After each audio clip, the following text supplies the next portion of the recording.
ओम नमः शिवाय। हर हर महादेव। आज जेठ माह की पूर्णिमा तिथि है, जिसका समापन दोपहर 1:13 पर हो जाएगा। उदय तिथि के अनुसार जो व्रत रखते हैं वह पूर्णिमा का व्रत आज जरूर रखेंगे। जेठ माह पूर्णिमा को देव स्नान पूर्णिमा और वट पूर्णिमा के नाम से जाना जाता है। इसी दिन कबीर जयंती भी मनाई जाती है। संत कबीर से जुड़ी हुई मान्यताओं के मुताबिक काशी उत्तर प्रदेश के पास लहरतारा में तालाब के किनारे नीरू और नीमा नाम के एक मुस्लिम दंपति को एक नवजात शिशु मिला था। नीरू और नीमा ने बड़े प्यार से इस बच्चे का पालन पोषण किया और यही बच्चा बड़ा होकर संत कबीर के नाम से प्रसिद्ध हुआ था। तो आप सभी को कबीर जयंती की और पूर्णिमा की हार्दिक शुभकामनाएं। आप सभी के सुख सौभाग्य की कामना करते हुए शुभारंभ करते हैं आज की कथा। हमेशा की तरह सबसे पहले सुनेंगे गणेश जी की कहानी, तो प्रेम भाव से कहिए गणेश जी महाराज की जय हो। एक समय की बात है कि भगवान श्री हरि विष्णु का विवाह लक्ष्मी जी के साथ तय हो गया। विवाह की सारी तैयारियां जोरों शोरों से होने लगी। सभी देवी देवताओं को निमंत्रण पत्र भेजे गए, परंतु गणेश जी को निमंत्रण नहीं दिया गया। इस तरह निमंत्रण पत्र देते और शादी की तैयारियां करते करते शादी वाला दिन आ गया। बारात जाने का समय हो गया। सभी देवता अपनी पत्नियों के साथ विवाह में उपस्थित हुए, तो उन सब ने देखा कि गणेश जी कहीं पर दिखाई नहीं दे रहे हैं। तो वे सारे के सारे आपस में चर्चा करने लगे कि क्या बात है, गणेश जी को न्योता नहीं दिया या फिर गणेश जी नहीं आए। सभी को यह जानकर बड़ी ही हैरानी हो रही थी। तभी सब ने विचार किया कि चलो विष्णु जी के पास चलते हैं और उन्हीं से पूछते हैं। तो विष्णु जी के पास जाकर उन्होंने कहा कि हम आपसे एक बात पूछना चाहते हैं कि आपने गणेश जी को बुलाया नहीं या फिर अपनी इच्छा से आए नहीं। तो विष्णु जी कहने लगे कि गणेश जी के माता पिता को मैंने न्योता भेज दिया है। अगर वह आना चाहते हैं तो आ जाते, उन्हें अलग से न्योता देने की कोई ज़रूरत नहीं।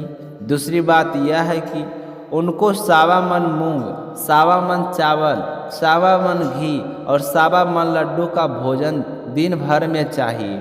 अगर हम उसे बारात में लेकर चले गए तो उन्हें इस तरह खाता देखकर सारे लोग हंसेंगे। दूसरे के घर जाकर इतना सारा खाना पीना अच्छा भी नहीं लगता है। इस तरह बर्ताव कर ही रहे थे तो किसी ने सुझाव दिया कि यदि गणेश जी आ जाएं तो क्या है, तो द्वारपाल बनाकर घर पर बैठा देना, कह देना कि तुम घर का ध्यान रखना, जिससे गणेश जी को यह नहीं लगेगा कि उन्हें बुलाया नहीं। तो विष्णु जी को यह बात पसंद आ गई और उन्होंने गणेश जी को न्योता भेज दिया। न्योता मिलते ही गणेश जी बड़े प्रसन्न हुए, सज धज कर वहाँ पर आ पहुँचे।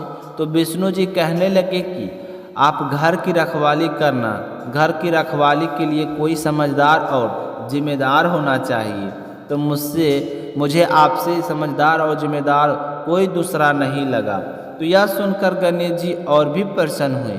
तो इस तरह गणेश जी को रखवाली के लिए बैठा दिया और बारात वहाँ से चल दी। नारद जी ने देखा कि गणेश जी दरवाजे पर बैठे हैं और बारात सारी चली जा रही है।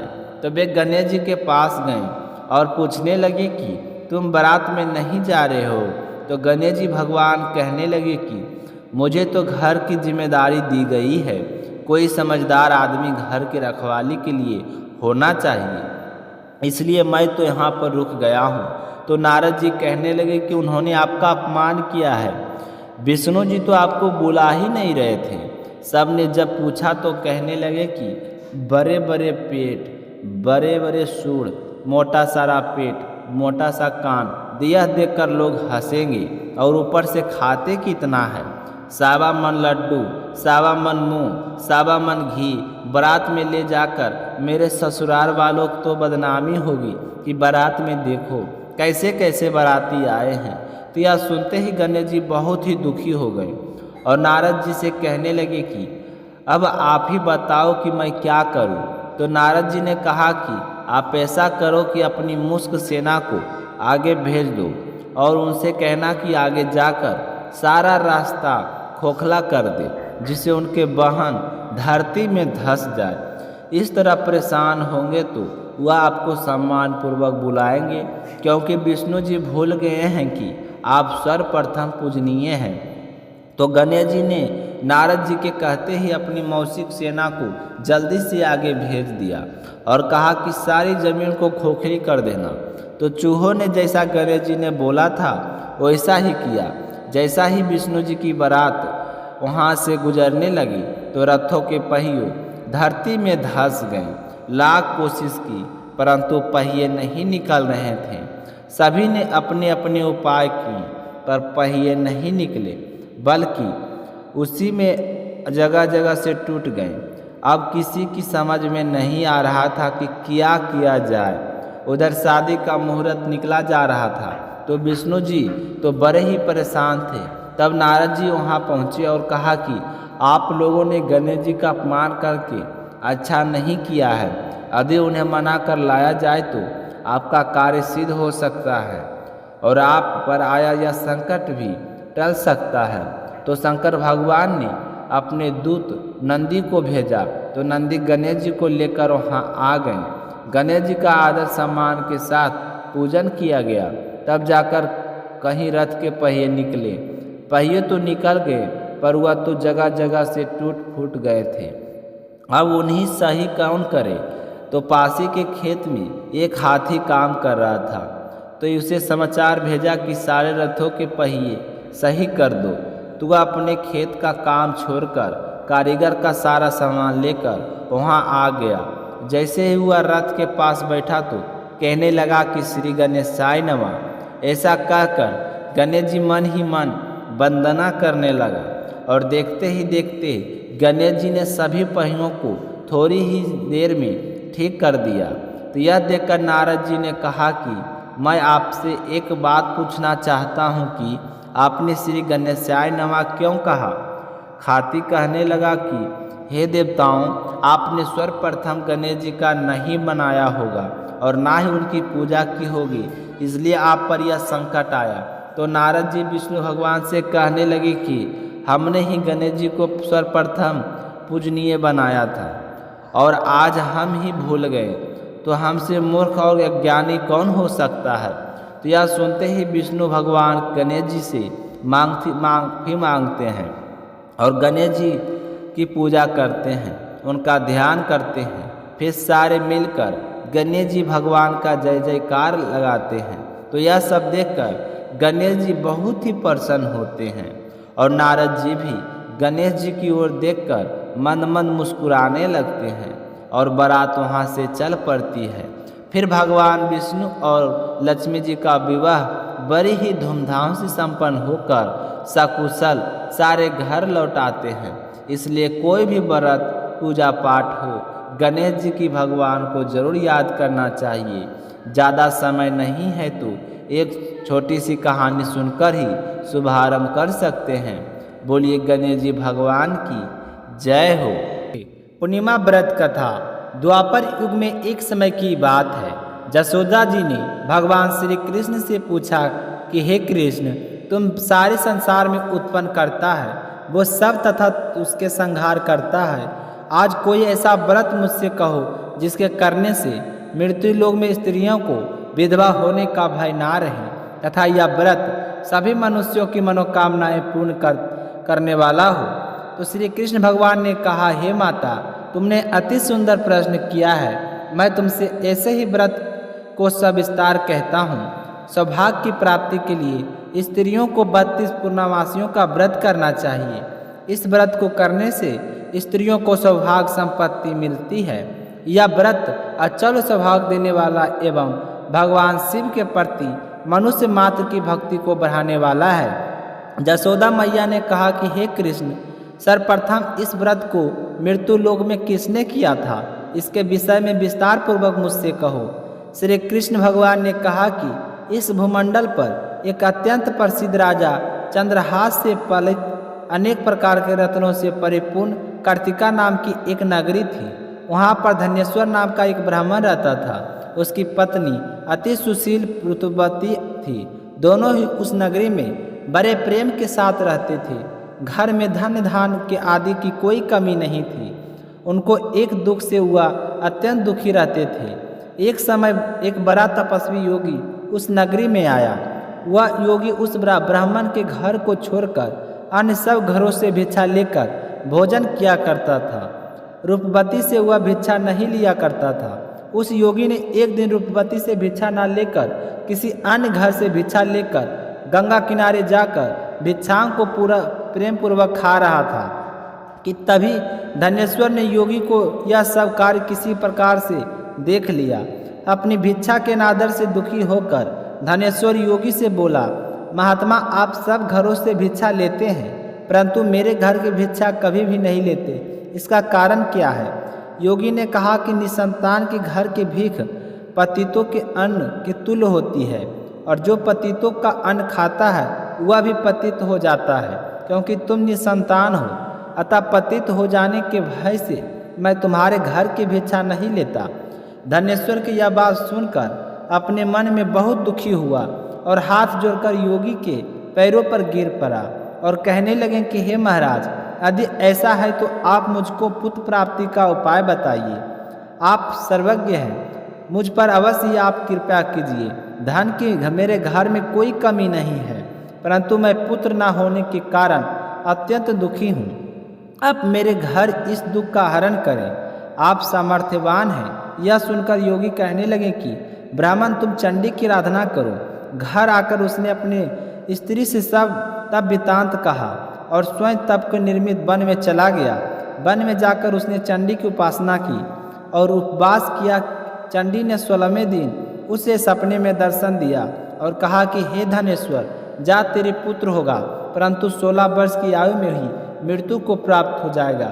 यदि तुम दोनों स्त्री पुरुष 32 माह पूर्णिमा मासियों का व्रत विधि पूर्वक करोगे तो वह दीर्घायु होगा।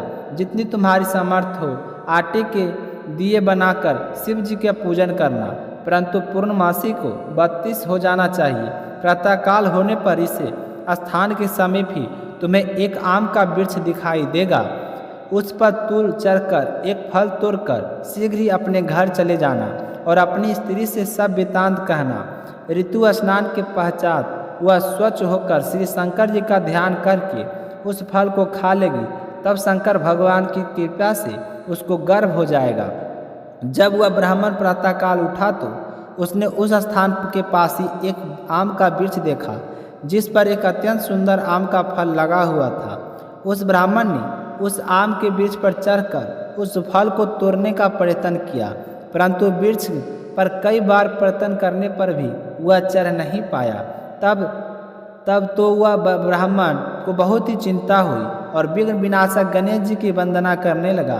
हे दयानिधि, आपने भक्तों को विघ्नों का नाश करके उनके मंगल कार्य को करने वाले, दुष्टों का नाश करने वाले, रिद्धि सिद्धि के देने वाले, आप मुझ पर कृपा करके इतना बल दे कि मैं अपने मनोरथ को पूर्ण कर सकूं। इस प्रकार गणेश जी का प्रार्थना करने पर उनकी कृपा से धनेश्वर वृक्ष पर चढ़ गया और उसने एक अति सुंदर आम का फल देखा। उसने विचार किया कि जो वरदान से फल मिला था वह यह है और कोई फल दिखाई नहीं देता। उस धनेश्वर ब्राह्मण ने जल्दी से उस फल को तोड़कर अपनी स्त्री को लाकर दे दिया और उसकी स्त्री ने अपनी पति की कथन अनुसार उस फल को खा लिया और वह गर्भवती हो गई। देवी जी की असीम कृपा से उसे एक अत्यंत सुंदर पुत्र रत्न प्राप्त हुआ जिसका नाम उन्होंने देवीदास रखा। माता पिता के हर्ष और शोक के साथ वह बालक शुक्ल पक्ष के चंद्रमा की भांति अपने पिता के घर में बढ़ने लगा। भवानी की कृपा से वह बालक बहुत ही सुंदर, सुशील और विद्या बढ़ने में बहुत ही निपुण हो गया। दुर्गा जी की आज्ञा अनुसार उसकी माता ने 32 पूर्णमासी का व्रत रखना प्रारंभ कर दिया जिससे उसका पुत्र बड़ी आयु वाला हो गया। 16 वर्ष लगते ही देवीदास के माता पिता बड़ी चिंता हो गई कि कहीं उनके पुत्र की इस वर्ष मृत्यु ना हो जाए।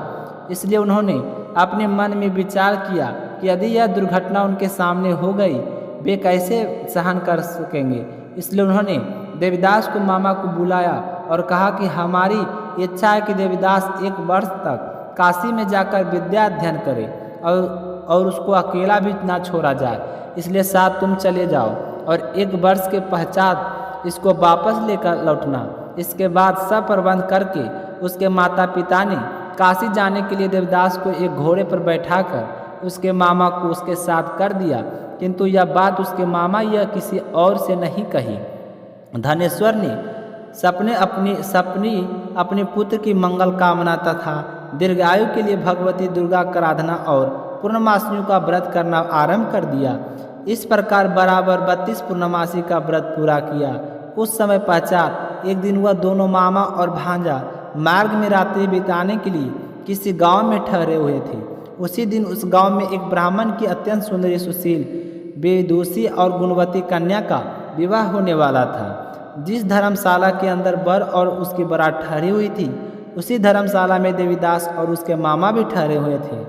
संयोगवश कन्या को तेल आदि चढ़ाकर मंडप आदि का कृत्य किया गया तो लगन के समय वर का दुर्भार्थ हो गया। वर के पिता अपने कुटुंबियों से परामर्श करके निश्चय किया कि यह देवीदास मेरे पुत्र जैसा ही है, सुंदर है, मैं इसके साथ ही लगन करा दूं और बाद में विवाह के अन्य कार्य मेरे लड़के के साथ हो जाएंगे। ऐसा सोचकर देवीदास के मामा से जाकर बोला कि तुम थोड़ी देर के लिए अपने भांजे को हमें दे दो, जिससे विवाह में के लगन सब कृत्य सुचारू रूप से हो जाए। तब उसका मामा कहने लगा कि जो कुछ भी मधुकर वर्क आदि कन्यादान समय वर को मिले वह सब हमें दिया जाए, तो मेरा भांजा इस बारात का दूल्हा बन जाएगा। यह बात वर के पिता ने स्वीकार कर लेने पर उसने अपने भांजा वर को बनने को भेज दिया और उसके साथ विवाह कार्य का रात्रि में विधि पूर्वक संपन्न हो गया। पत्नी के साथ वह भोजन ना कर सका और मन में सोचने लगा कि ना जाने यह कैसी स्त्री होगी। वह एकांत में इसी बात सोच में गर्म निश्वास छोड़ने लगा तथा उसकी आंखों में आंसू भी आ गए। तब वधू ने पूछा कि क्या बात है, आप इतने उदासीन व दुखी क्यों हो रहे हैं। तब उसने ये सब बातें जो वर के पिता व उसके मामा में हुई थी उसको बतला दी। तब कन्या कहने लगी कि यह ब्रह्म विवाह के विपरीत हो कैसे हो सकता। देव ब्राह्मण और अग्नि के सामने मैंने आपको ही अपना पति बनाया है, इसलिए आप ही मेरे पति हैं, मैं आपकी ही पत्नी रहूंगी, किसी अन्य की कदापि नहीं। तब देवीदास ने कहा ऐसा मत करिए, क्योंकि मेरी आयु बहुत थोड़ी है, मेरे पश्चात आपकी क्या गति होगी। इन बातों को अच्छी तरह विचार कर लो। परंतु यह दीर्घ विचार वाली थी, बोली कि जो आपकी गति होगी वह मेरी गति होगी। हे स्वामी, आप उठिए और भोजन करिए, आप निश्चय ही भूखे होंगे। इसके बाद देवीदास और उसकी पत्नी दोनों ने भोजन किया तथा शेष रात्रि में सोते रहे। प्रातःकाल देवीदास ने अपनी पत्नी को 3 नगों से जुड़ी हुई एक अंगूठी दी, एक रुमाल दिया और बोला कि हे प्रिय, इसे लो और संकेत समझकर स्थिर चित्त से हो जाओ।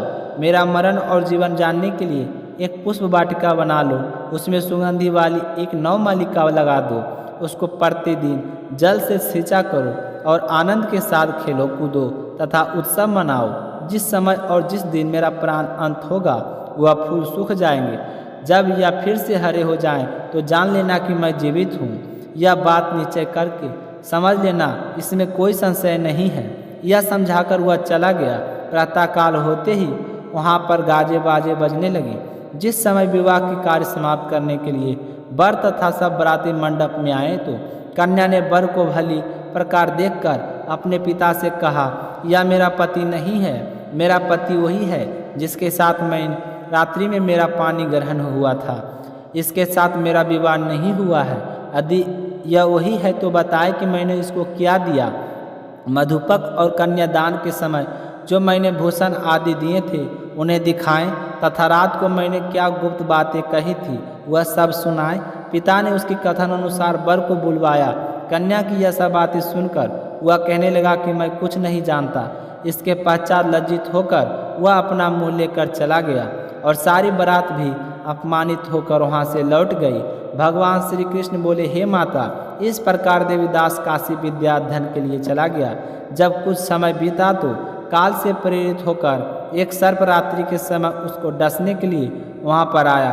उस विषधर के प्रभाव से उसके शयन का स्थान चारों ओर से विष की ज्वाला से विषैला हो गया, परंतु व्रतराज के प्रभाव से उसको काटना ना पाया, क्योंकि पहले ही उनकी माता ने 32 पूर्णिमा का व्रत रखा था।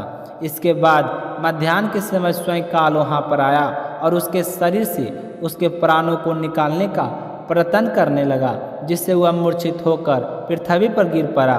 भगवान की कृपा से उसी समय पार्वती जी के साथ श्री शंकर जी वहाँ पर आ गए। उसको मूर्छित दशा में देखकर पार्वती जी ने भगवान शंकर से प्रार्थना की, हे महाराज, इस बालक की माता ने पहले 32 पूर्णिमा का व्रत किया था, जिसके प्रभाव से भगवान आपको इसको प्राण दान दे।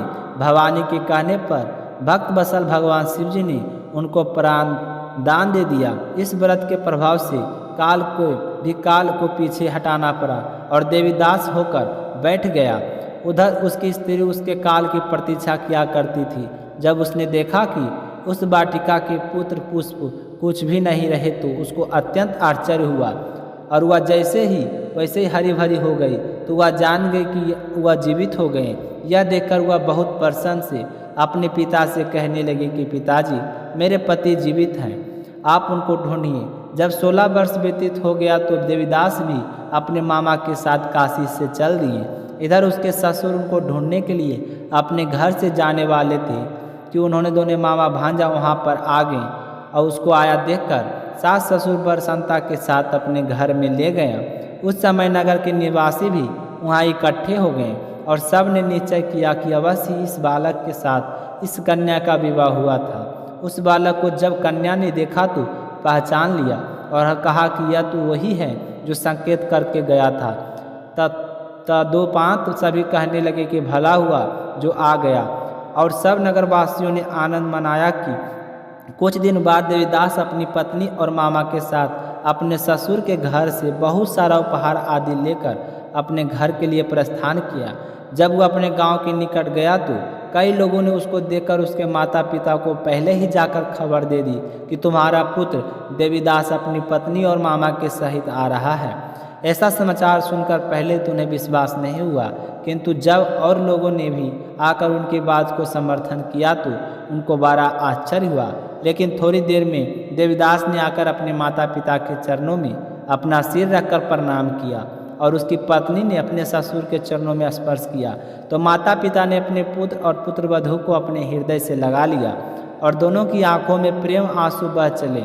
अपने पुत्र और पुत्रवधू के आने की खुशी में धनेश्वर ने भारी उत्सव किया और ब्राह्मणों को भावुत ही दक्षिणा देकर प्रसन्न किया। श्री कृष्ण जी कहने लगे कि इस प्रकार धनेश्वर 32 पूर्णिमाओं को व्रत के प्रभाव से पुत्रवान हो गया। जो भी स्त्रियों इस व्रत को करती है वह जन्म जन्मांतर में वह धैर्य का दुख नहीं भोगती और सदैव सौभाग्यवती रहती है। यह मेरा वचन है, इसमें कोई संदेह नहीं है। मानना है यह व्रत पुत्र पौत्रों को देने वाला तथा संपूर्ण मनोकामनाओं को पूर्ण करने वाला है। 32 पूर्णिमा को व्रत करने से व्रती की सब इच्छाएं भगवान शिव जी की कृपा से पूर्ण हो जाती है, इसमें कोई संदेह नहीं है। तो इसी के साथ पूर्णिमा व्रत कथा पूर्ण होती है। तो प्रेम से बोलिए भगवान विष्णु की जय हो, श्री कृष्ण भगवान की जय हो, तुलसी माता की जय हो, समस्त देवी देवताओं की जय हो।